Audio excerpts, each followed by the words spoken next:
ಜಿಲ್ಲೆಯಲ್ಲಿ ಅಕ್ರಮದ ಆಗರ ಹೇಗಿದೆ, ಅವ್ಯಾಹತವಾಗಿ ಅಕ್ರಮವನ್ನ ಹೇಗೆ ಮಾಡ್ತಾ ಇದ್ದಾರೆ ಅನ್ನೋದು ಸಂಬಂಧಪಟ್ಟಂತಹ ಡೀಟೇಲ್ಸ್. ಅದು ಕೂಡ 1-2 ಕೋಟಿ ಅಕ್ರಮ ಅಲ್ಲ, ನಾವು ಹೇಳೋದಕ್ಕೆ ಹೊರಟಿರುವಂತಹ ಸ್ಟೋರಿ.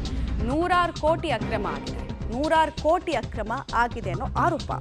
ಕೊಪ್ಪಳದ KRIDLನಲ್ಲಿ ನಡಿಬೇಕಾಗಿದ್ದಂತಹ ಕಾಮಗಾರಿಯ ಅಕ್ರಮದ ಸರಣಿ ಇದು.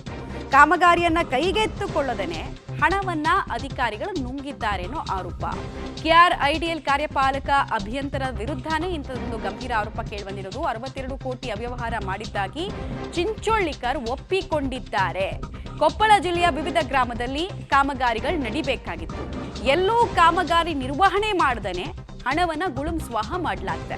ಕೊಪ್ಪಳ ಜಿಲ್ಲೆಯಲ್ಲಾಗಿರುವಂತಹ ಬಹುದೊಡ್ಡ ಅಕ್ರಮ ಇದು. ಶಾಲಾ ಕಟ್ಟಡ, ರಸ್ತೆ ಮತ್ತೆ ಚರಂಡಿ, ಗಣಿ ಪ್ರದೇಶದಲ್ಲಿ ಕಾಂಪೌಂಡ್ ನಿರ್ಮಾಣ ಸೇರಿದಂತೆ ಅನೇಕ ಕಾಮಗಾರಿಗಳನ್ನು ಮಾಡಬೇಕಾಗಿತ್ತು. ಆದರೆ ಗುತ್ತಿಗೆ ನೌಕರ ಕಳಕಪ್ಪ ನಿಡಗುಂದಿ ಹಾಗೂ ಸಿಮೆಂಟ್ ಪೂರೈಕೆದಾರ ಅಮರೇಶ್ ಈ ಎಲ್ಲ ಅಕ್ರಮಕ್ಕೆ ಸಾಥ್ ಕೊಟ್ಟಿದ್ದಾರೆ ಅನ್ನೋ ಮಾಹಿತಿ ಸಿಗ್ತಾ ಇದೆ. 3 ಬಾರಿ ಅಮಾನತಾಗಿದ್ದ ಈ ಅಧಿಕಾರಿ ಚಿಂಚೋಳಿಕರ್ ಸಚಿವ ಪ್ರಿಯಾಂಕ್ ಖರ್ಗೆ ಅವರಿಂದನೇ ಈ ಅಧಿಕಾರಿಯನ್ನ ವಜಾ ಮಾಡಲಾಗಿತ್ತು. ಬಟ್ ಕೋರ್ಟ್ಗೆ ಹೋಗಿ ಪುನಃ ಕೆಲಸಕ್ಕೆ ಬಂದು ಮತ್ತೆ ಮಣ್ತಿನೋ ಕೆಲಸವನ್ನ ಈ ಅಧಿಕಾರಿ ಮಾಡ್ತಾ ಇರೋದು ಗೊತ್ತಾಗ್ತಾ ಇದೆ. ಈತನ ವಿರುದ್ಧ ಕ್ರಿಮಿನಲ್ ಕೇಸ್ ಹಾಕೋದಕ್ಕೆ ಸರ್ಕಾರ ಮೀನಾಮೇಷ ಎಣಿಸ್ತಾ ಇರೋದು. ಸರ್ಕಾರದ ನಡೆ ಬಗ್ಗೆ ಕೂಡ ಪ್ರಶ್ನೆಗಳು ಬರ್ತಾ ಇದೆ. ಇಷ್ಟೊಂದು ಭ್ರಷ್ಟ ಅಧಿಕಾರಿಯನ್ನ ಇಲಾಖೆಯಲ್ಲಿ ಇಟ್ಕೊಂಡಾದ್ರೂ ಏನು ಮಾಡ್ತಾರೆ ಅನ್ನೋದು ಪ್ರಶ್ನೆ. ಎಲ್ಲೆಲ್ಲಿ ಅಭಿವೃದ್ಧಿ ಕೆಲಸಗಳಾಗಬೇಕಾಗಿತ್ತು ಅದೆಲ್ಲದಕ್ಕೂ ಕೊಕ್ಕೆ ಹಾಕಿ ತನ್ನ ಅಕೌಂಟ್ಗೆ ದುಡ್ಡನ್ನು ವರ್ಗಾವಣೆ ಮಾಡ್ಕೊಂಡಿದ್ದಾನೀತ. ಮೇಲ್ನೋಟಕ್ಕೆ ಅಕ್ರಮ ಮಾಡಿರೋದನ್ನು ಕೂಡ ಒಪ್ಕೊಳ್ತಾ ಇದ್ದಾನೆ. ಇಷ್ಟಾದರೂ ಕೂಡ ಈತನನ್ನ ಶಾಶ್ವತವಾಗಿ ಕೆಲಸದಿಂದ ಕಿತ್ತು ಹಾಕೋದು, ಆಮೇಲೆ ಜೈಲು ಶಿಕ್ಷೆ ಕೊಡಿಸ್ತೇ ಇರೋದು ನೋಡ್ತಾ ಇದ್ರೆ ಯಾರದ್ದು ಈತನ ಮೇಲೆ ಕೃಪೆ ಇದೆ ಅನ್ನೋದು ಪ್ರಶ್ನೆ ಬರುತ್ತೆ. ಅಭಿವೃದ್ಧಿ ಕಾಣಬೇಕಾಗಿದ್ದಂತಹ ಕೊಪ್ಪಳ ಹಿಂದುಳಿತಾ ಇರೋದು ಯಾರಿಂದ? ಇಂತಹ ಭ್ರಷ್ಟ ಅಧಿಕಾರಿಗಳಿಂದ. ಇವರನ್ನು ಕಾಯೋ ಕೆಲಸ ಎಲ್ಲ ಆಗ್ತಾ ಇದೆ ಅಂದರೆ ಹೇಗೆ? ಇಷ್ಟೆಲ್ಲ ಸಾಕ್ಷಿಗಳು ಸಿಕ್ಕಿದೆ, ಇನ್ನೂ ಮೀನಾಮೇಷ ಎಣಿಸ್ತಾ ಇದೆ ಸರ್ಕಾರ ಅಂದರೆ ಯಾತಕ್ಕಾಗಿ? ಪ್ರಶ್ನೆ ಬರಲ್ವಾ?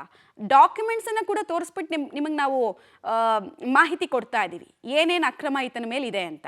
4-5 ಸಲ ಒಬ್ಬ ವ್ಯಕ್ತಿಯನ್ನ ಇದೇ ಕರಪ್ಷನ್ಗೆ ಸಂಬಂಧಪಟ್ಟಂತೆ ವಜಾ ಮಾಡ್ತಾರೆ. ಮತ್ತೆ ಆ ವಜದ ಆದೇಶದ ವಿರುದ್ಧ ಆತ ಕೋರ್ಟ್ಗೆ ಹೋಗ್ತಾನೆ, ಸ್ಟೇ ತರ್ತಾನೆ, ಮತ್ತೆ ಕೆಲಸಕ್ಕೆ ಜಾಯಿನ್ ಆಗ್ತಾನೆ, ಮತ್ತೆ ಅದೇ ಮಣ್ಣು ತಿನ್ನೋ ಕೆಲಸ ಮಾಡ್ತಾನೆ. ಇದೆಲ್ಲ ಸರ್ಕಾರದ ಗಮನಕ್ಕೆ ಬಂದೇ ಇಲ್ವಾ? ಹಾಗಾದ್ರೆ ಕೊಪ್ಪಳ ಭಾಗದ ಜನಪ್ರತಿನಿಧಿಗಳ ಗಮನಿಸೇ ಇಲ್ವಾ? ಅಥವಾ ಅವರು ಕೂಡ ಇದರಲ್ಲಿ ಶಾಮೀಲಾಗಿದ್ದಾರಾ? ಹಾಗಾದ್ರೆ ಪ್ರಶ್ನೆ ಇದೆ. KRIDL ಮೇಲೆ ಸ್ವಲ್ಪ ಕಂಪ್ಲೇಂಟ್ಸ್ ಇತ್ತು, ನಾವೆಲ್ಲ ಇನ್ಕ್ವೈರಿ ಮಾಡಿ ಸರ್ಕಾರಕ್ಕೆ ಕಳಿಸಿದ್ದೀವಿ. ಸರ್ಕಾರ ಹಂತದಲ್ಲಿ ಆ ಇನ್ಕ್ವೈರಿ ರಿಪೋರ್ಟ್ ಪೆಂಡಿಂಗ್ ಇದೆ. ಸರ್ಕಾರ ಏನು ತೀರ್ಮಾನ ಮಾಡ್ತಾರೆ ಆ ಪ್ರಕಾರ ಆ್ಯಕ್ಷನ್ ಬರುತ್ತೆ.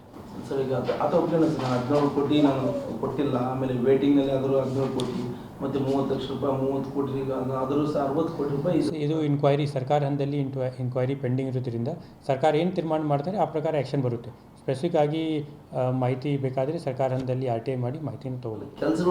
ಕೆಲಸ ಆಗಲಿಲ್ಲ ನುಕ್ಕೈತೆ ಸರ್, ಅದು ಕೆಲಸನೇ ಮಾಡಿಲ್ಲ. ಅಲ್ಲಿ ಸ್ಪಾಟಿಂಗ್ ಇಲ್ಲೇ ಅಲ್ಲ, ಅಲ್ಲಿ ಬಿಲ್ಡಿಂಗ್ ಕಟ್ಟಬೇಕು. ಅಮ್ಮ ಯಾವುದಿದು ಅಬ್ದುಲ್ ಅಜಾದ್ ಸ್ಕೂಲ್ ಐತೆ ಸರ್ ಕೊಪ್ಪಳದಲ್ಲಿ, ಅಲ್ಲಿನ ಬಿಲ್ಡಿಂಗ್ ಇಲ್ಲ.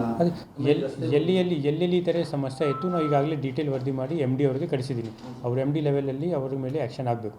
ಸೊ ಎಲ್ಲ ಡೀಟೇಲ್ ರಿಪೋರ್ಟ್ MDಗೆ ಹೋಗಿದೆ. ಅಲ್ಲಿ ಕೇಸ್ ಮಾಡಬೇಕಂತ ಹೇಳ್ತಾರೆ ಸರ್. ನಿಮ್ಮ ಇವರು KRIDL ನಿಮ್ಗೆ ಅಧಿಕಾರಿಗಳು ಕೇಸ್ ಮಾಡೋಂಥೇಳಿ ನಿಮ್ಗೆ ದಾಖಲೆ ಕೊಟ್ಟರೆ ಕೇಸನ್ನು ಆಗಬೇಕಂತ ಸರ್. ಆಲ್ರೆಡಿ ಕೊಪ್ಪಳ ಜಿಲ್ಲೆಯಲ್ಲಿ KRIDLನಲ್ಲಿ ಇವಾಗ 100 ಕೋಟಿಗೂ ಹೆಚ್ಚು ಭ್ರಷ್ಟಾಚಾರ ಆಗಿದೆ. ಯಾಕೆಂದರೆ ಇವತ್ತು ಶಾಲೆಗಳು ಕಟ್ಟಿಲ್ಲ, ಮತ್ತು ರಸ್ತೆಗಳು ಮಾಡಿಲ್ಲ, ಚರಂಡಿಗಳು ಮಾಡಿಲ್ಲ, ಮತ್ತು ಪಶುಸಂಗೋಪನೆ ಇಲಾಖೆ ಆಸ್ಪತ್ರೆ ಕೂಡ ಕಟ್ಟಲಾರ್ದಂತೆಯೇ ಭ್ರಷ್ಟಾಚಾರ ಮಾಡಿ 100 ಕೋಟಿ ರೂಪಾಯಿ ಎತ್ತಿದ್ದಾರೆ. ಆದರೂ ಕೂಡ ಈಗಾಗಲೇ ಅವ್ರನ್ನ ಸಸ್ಪೆಂಡ್ ಮಾಡಿದ್ರೆ ಸಾಲದು, ಈಗಾಗಲೇ ಸಸ್ಪೆಂಡ್ ಮಾಡಿದ್ದೀರಿ. ಆದರೂ ಕೂಡ ಅವ್ರ ಮೇಲೆ ಕ್ರಿಮಿನಲ್ ಮೊಕದ್ದಮೆಯನ್ನು ಹೂಡಿ ಸರ್ಕಾರಕ್ಕೆ ಒಳ್ಳೆ ದುಡ್ಡು ಕಟ್ಟಿಸುವಂಥ ಕೆಲಸ ಆಗಬೇಕಾಗಿದೆ. ಯಾಕಂದರೆ ಇವತ್ತು ಚಿಂಚೋಳಿಕರ್ ಅಂತ ಅಧಿಕಾರಿಗಳನ್ನು ನೀವು ಕಠಿಣ ಕ್ರಮ ತಗೊಂಬಲ್ಲ, ಉಳಿದ ಅಧಿಕಾರಿಗಳು ಕೂಡ ಭ್ರಷ್ಟಾಚಾರ ಮಾಡೋದಕ್ಕೆ ಮುಂದಾಗ್ತಾರೆ. ಈ ನೀವು ಕಠಿಣ ಕ್ರಮ ರಾಜ್ಯ ಸರ್ಕಾರ ಅವ್ರ ಮೇಲೆ ಕ್ರಿಮಿನಲ್ ಕೇಸ್ ಮಾಡಿ ಅವ್ರನ್ನ ಅರೆಸ್ಟ್ ಮಾಡಿ ಒಳಗಾಕುವಂಥ ಕೆಲಸ ಮಾಡಬೇಕಂತೇಳಿ ಸರ್ಕಾರದ ಮುಖ್ಯಮಂತ್ರಿಗಳಿಗೆ ಒತ್ತಾಯನ ಮಾಡ್ತಾಯಿದ್ವಿ.